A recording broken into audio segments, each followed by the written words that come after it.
वर्ष का 25वां इतवार संत मत्ती के अनुसार पवित्र सुसमाचार अध्याय 20 पद संख्याएँ 1 से 16 तक।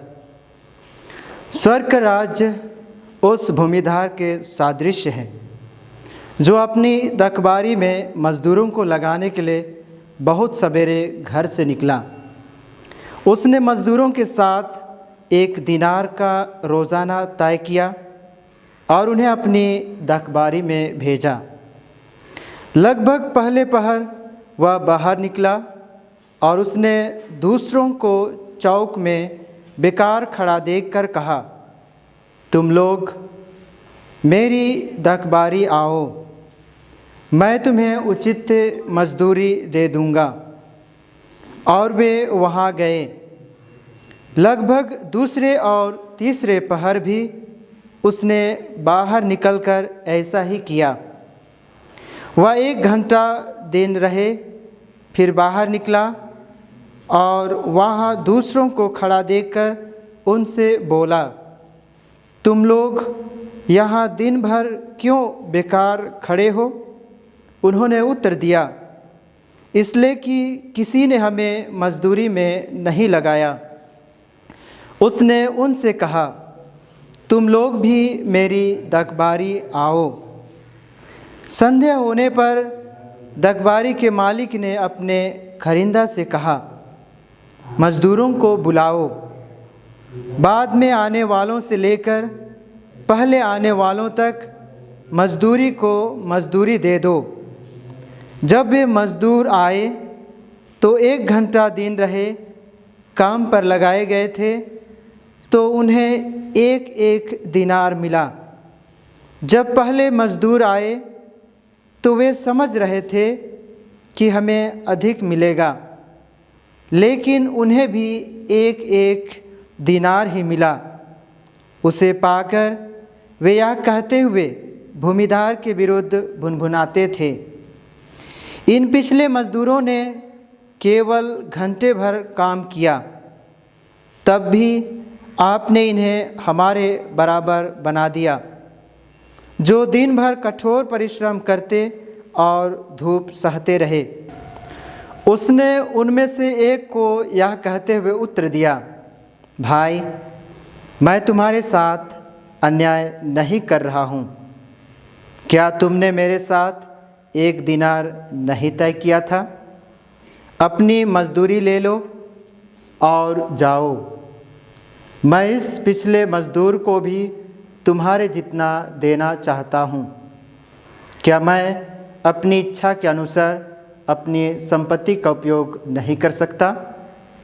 तुम मेरी उदारता पर क्यों जलते हो? इस प्रकार जो पिछले हैं अगले हो जाएंगे और जो अगले हैं पिछले हो जाएंगे। प्रभु का सुसमाचार। हिंदी साहित्य के महान कवि रामधारी सिंह दिनकर कहा करते थे, ऊंच नीच का भेद न माने वही श्रेष्ठ ज्ञानी है, दया धर्म जिसमें हो वही पूज्य प्राणी है। ख्रीस्त में मेरे माता पिता, भाई एवं बहनों, पुरोहितगण एवं धर्म बहने एवं युवा दोस्तों, आप सबों को जय यीशु। आज वर्ष का 25वां सामान्य रविवार है। प्रभु का वचन हमें कहता है और प्रभु का वचन हमें ईश्वरीय जीवन और मानव स्वभाव पर मनन चिंतन करने के लिए आह्वान करता है। प्रभु का वचन कहता है, पापी अपना मार्ग छोड़ दें, दुष्ट अपने विचार छोड़ दें, वह प्रभु के पास लौट आएं और उस पर वह दया करेंगे, क्योंकि हमारा ईश्वर दया सागर है। सचमुच ईश्वरीय जीवन दया से भरा जीवन है, नम्रता से भरा जीवन है और हमारा ईश्वर दया सागर है, करुणामय ईश्वर है। उसकी कृपा हम पर सदा बनी रहती है। ईश्वर की दया अपार है।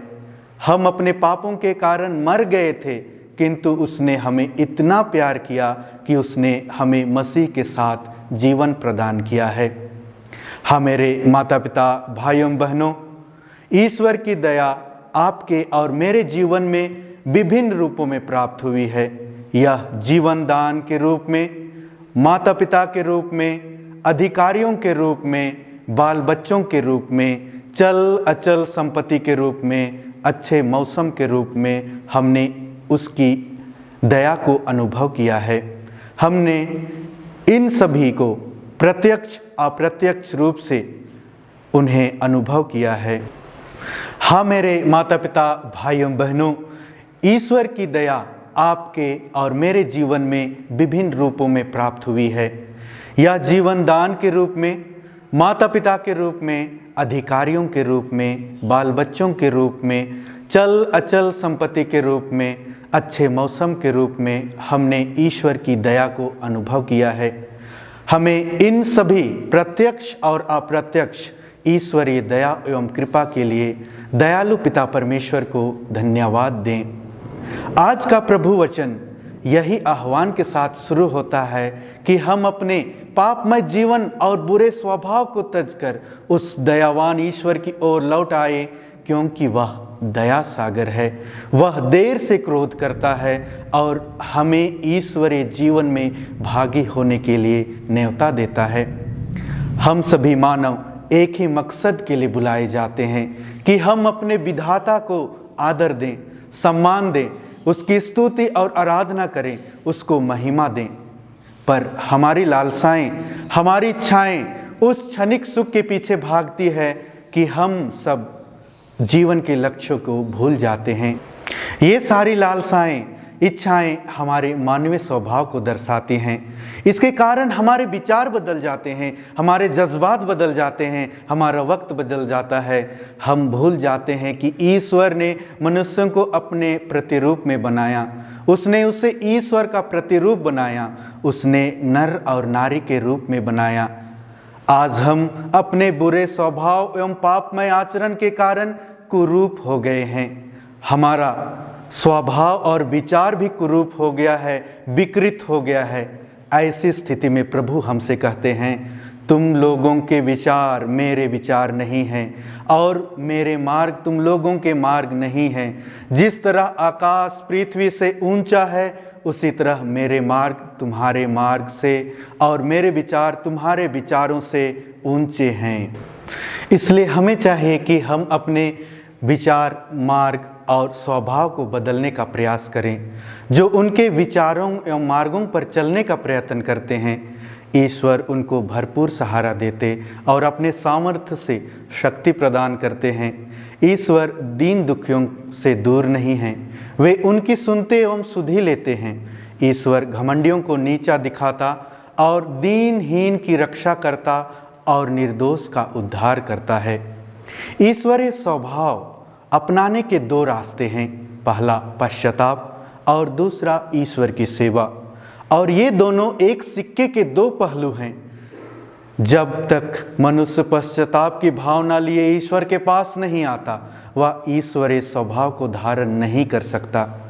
जो व्यक्ति अपना सर्वस्व ईश्वर को समर्पित कर देता है, वह अपने जीवन में ईश्वर के असाधारण एवं चमत्कारिक कार्यों का अनुभव करता है। वह जीवन भर ईश्वर को अपनी कृतज्ञता प्रकट करता है। उसके जीवन में घमंड का कोई स्थान नहीं रहता।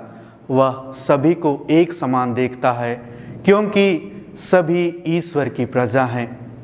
आज के पहले पाठ नबी इसायास के ग्रंथ से लिया गया है, जो बाबुल में निर्वासित इस्राएलियों को बताते हैं कि वे अपने पापमय जीवन को त्याग कर अपने सृष्टिकर्ता ईश्वर के पास लौट आए, क्योंकि ईश्वर दया से परिपूर्ण है। वे हृदय से पश्चाताप करने वालों के लिए पाप क्षमा करते हैं और उनके पापों को भुलाकर उन पर दया भाव दिखाते हैं। बाइबल अनेक ऐसे उदाहरण हमें बतलाती है, जिनमें जो कोई पश्चाताप की राह पर कदम बढ़ाए, उन्होंने ईश्वरीय दया एवं स्वभाव को महसूस किया, अनुभव किया है। आज के सुसमाचार के दृष्टांत में डाकबारी का स्वामी सबको पूर्व निश्चित एक समान मजदूरी देता है, किंतु जिन मजदूरों ने पहले पहर से काम किया था, जब उन्होंने देखा कि सभी को एक समान मजदूरी दी गई है, तो वे कुड़कुड़ाने लगे। वे समय के अनुपात में मजदूरी चाहते थे। जिससे उन्हें दूसरों से ज़्यादा मिले या फिर दूसरों से उनसे कम मिले। इन मजदूरों का कुड़कुड़ाना, ईर्ष्या करना मानवीय स्वभाव को दर्शाता है, परंतु इस दृष्टांत के माध्यम से यीशु स्पष्ट कर दिया कि सर्वप्रथम ईश्वर किसी के साथ अन्याय नहीं करता तथा सभी को अपना हक प्रदान करते हैं, जो ईश्वरीय स्वभाव एवं जीवन को बतलाता है। प्रभु यीशु के जीवन ईश्वरीय मूल्यों एवं स्वभावों का सर्वोत्तम उदाहरण है। इसलिए संत पौलुस आज दूसरे पाठ में प्रभु यीशु की प्राप्ति को संपूर्ण जीवन का लक्ष्य बताते हैं, क्योंकि जो उनसे संयुक्त रहते हैं उन्हें कोई भी संसार की धन संपत्ति आनंद नहीं दे सकती। उनके लिए तो मसीह ही जीवन और मृत्यु है। बोनार के अनुसार जीवन एक यात्रा है, घर नहीं रास्ता है, पुनर्वास का शहर नहीं, जो आनंद और आशीर्वाद हम इस धरा के चौराहे पर पाते हैं वह हमें केवल नव स्फूर्ति देती है, लेकिन सच्चा आनंद ईश्वर के साथ संयुक्त होने तथा उनकी सेवा करने में ही है। डाकबारी का दृष्टांत हमें बताता है कि देर से आने वाले मजदूरों पर ईश्वर का विशेष लगाव है, क्योंकि वे सबों का उद्धार करना चाहते हैं। आज हमारी सबसे महत्वपूर्ण आवश्यकता यह है कि हम ईश्वर की उदारता को पहचानें, क्योंकि वह अंतर्यामी हैं। वे हमारे दिलों में विराजते हैं और अपने प्रेम से हमारे ख्रिस्ती जीवन को सींचते हैं।